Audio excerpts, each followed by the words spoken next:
people for the primary election that we just had.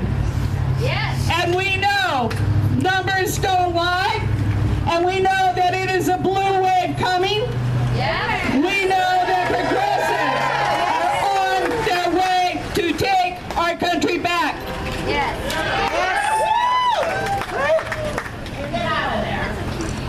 We are going to make America great again by taking it back again.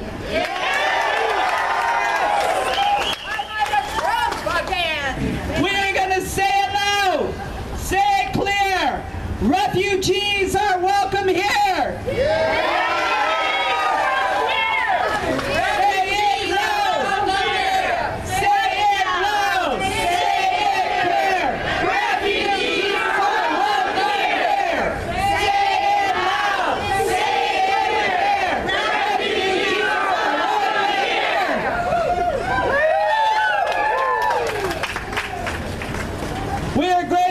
For this gathering of people who are standing up for those lesser than us, Yes. that have no voice, that have no rights in this country, because it is not the American way for us to deny them.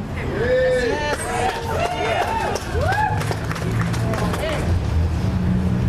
And what do we want? Justice. Justice. When do we want it? Now. What do we want? Justice. When do we want it? Now.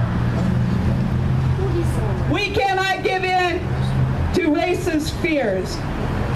Immigrants are welcome here! We cannot give in to racist fears. Immigrants are welcome here. We cannot give in to racist fear. Immigrants are welcome here. People united will never be defeated. The people united will never be defeated! Show me what democracy looks like. This is what democracy looks like! Show me what democracy looks like. This is what democracy looks like! Tell me what democracy looks like. This is what democracy looks like! Tell me what democracy looks like. This is what democracy looks like! Hey, hey, ho, ho! Donald Trump has got to go! Hey, hey, ho, ho! Donald Trump has got to go! Hey, hey, ho, ho! Donald Trump has got to go! Hey, hey, ho, ho! Donald Trump has got to go! Say it loud, say it clear! Refugees are welcome here! Say it loud, say it clear!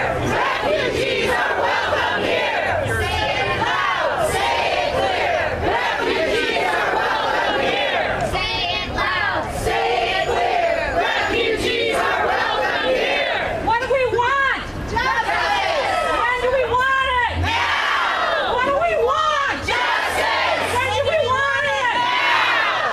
Don't give in to racist fears! Immigrants are welcome here. Don't give in to racist fears! Immigrants are welcome here.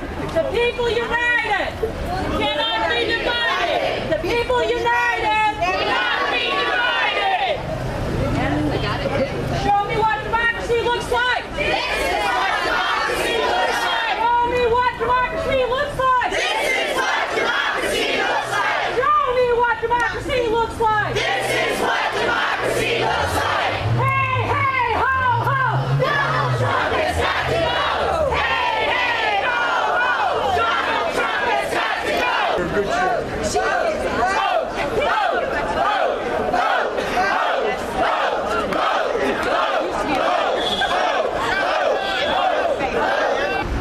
So, the first time I ever publicly spoke about my father's deportation was at a spoken word event, and I wrote a poem that I'd like to share with you today.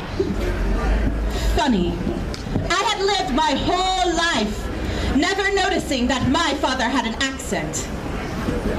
Funny, I lived my whole life never realizing the implications of my olive skin nor my father's immigrant status. 13/2001. Funny, because this was the first time I realized I was not white. It was the first time my peers realized it too. Lucky you look white. What kind of words did I just hear? Did I just say lucky? white? Lucky I don't look brown enough to be called a terrorist until you hear my name. Oh, I see it now. Because you have placed expectations on my skin to take them. I don't want them. I am more than an exodermis made up of cells. And yes, I am the product of biracial marriage. Not that it's any of your business. And yes, my father is Muslim. And yes, past the surface, I bet my organs look like yours.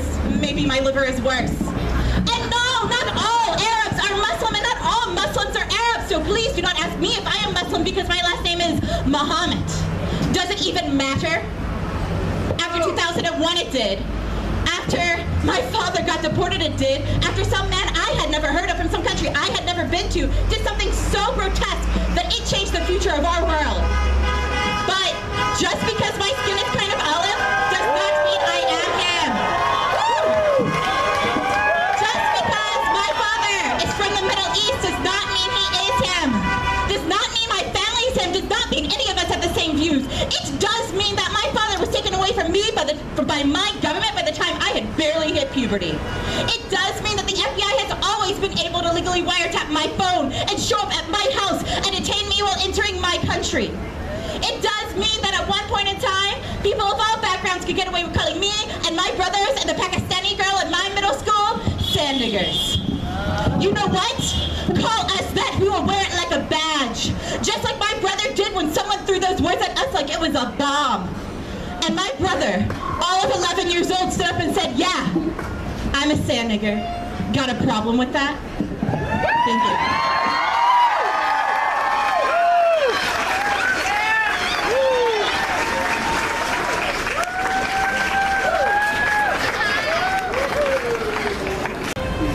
I may be separated from my family. Ever since I grew up, that has been a fear of me.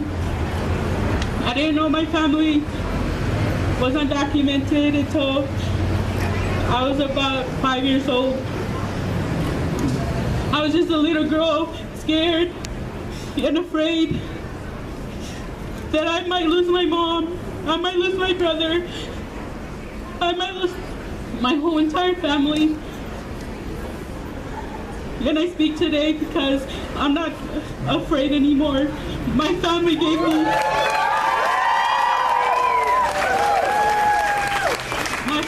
me the strength. Mi familia siempre estaba allí, me dio la fuerza para hablar hoy. Me dijeron que ya no tenían miedo que fuéramos separados. My family told me that they're not afraid to be separated from me.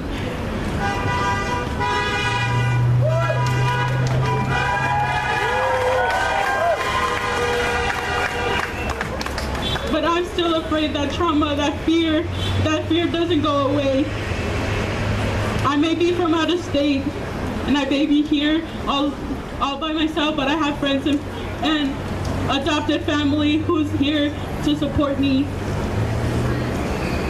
But that fear of constantly being silenced, because if I spoke up, that was another way my family would be targeted. My family would be outed because I spoke up. It took me to move miles away from my family to finally speak here and finally tell people my story. I come from a mixed status family. I'm a U.S. citizen here, but I'm fighting for my family who aren't undocumented. I'm fighting for them because they've been dehumanized, criminalized, made less of a human every single day. If you're not outrageous because of this is happening to kids every single freaking day, I don't know what to tell you. Because every day I'm mad. Every day I wake up sad. Every day I don't know how to feel because I don't know what the hell is going on.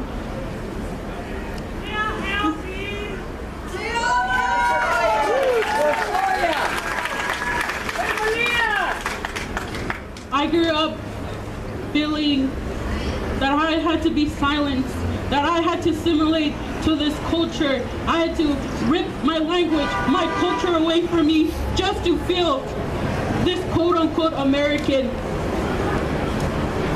Because my family was scared for me to speak in Spanish, to celebrate the culture, because that would be another form of outing them. Ya no tengo miedo, estoy frustrada, estoy enojada. Estoy hablando ahorita para decirles que mi mamá, mi hermano, mi tía, mi tío son seres humanos que no son criminales, no hicieron nada malo. Today I'm here because my family, my mom, my brother, my aunt, and my uncles are not criminals. They're humans. They didn't do anything wrong. All we want is a better life. All we're doing is to better ourselves. I had to learn English and Spanish at the same time. Español en la casa, inglés afuera. Spanish inside in the house. English is everywhere else. Don't listen to your music because they're gonna think you're Mexican. But it's newsflash. Mexicana soy, mexicana será. I will forever be Mexican. I will forever be proud of my culture. And I'm done with the dehumanizing and the criminalization of my community. I will stand proud and loud and tell you, we don't need this performative allyship. We need action. We need you to see, to act, instead of just saying you're gonna do it.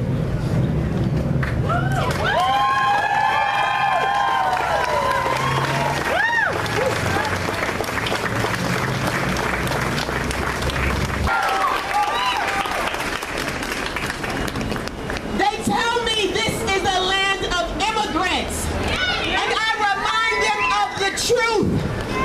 Some of us did not migrate here. This is a land of complex human history. This is a land stolen from people. And if we forget, it will happen again. I wake up and feel as if I am in 1930s Germany. It will happen again. Someone asked me just on Thursday, how will you compromise around tax legislation, around whatever education legislation? It will not be at the hands of immigrants. We will not make political pawns out of children, out of asylum seekers.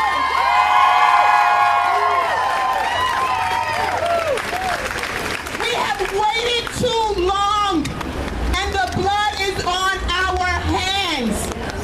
Yes, I might be running for office, but the blood is on our hands. There are people who will not vote, who have the privilege. There are people who will not call their representatives, who have the privilege. There are people who will not respect the lives of those who suffer the most, and we have the privilege to do something.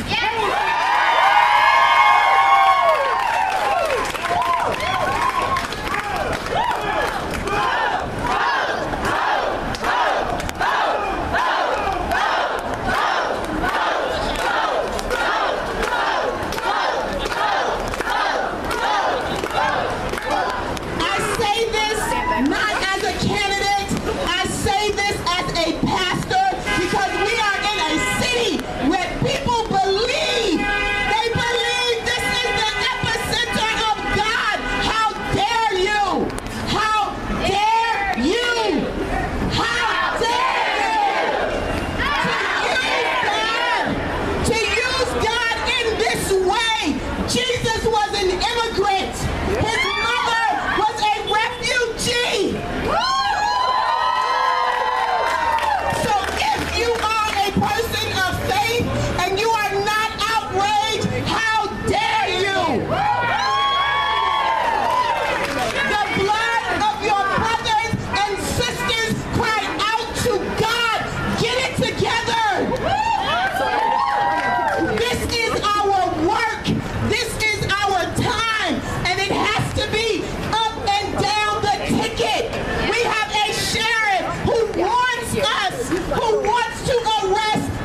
We have to study history. We have to study history. We have to talk to our neighbors. We have to knock on doors. We have to end this tyranny. Black lives matter. Immigrant lives matter. Muslim lives matter. LGBTQI lives matter. Wake up and pay attention. When one of my friends who is back here and I were arrested for the DREAM Act in December, this is the chant that we got arrested to, and I think it's really powerful because it speaks to the importance of solidarity versus charity. It is our duty to fight for freedom. It is our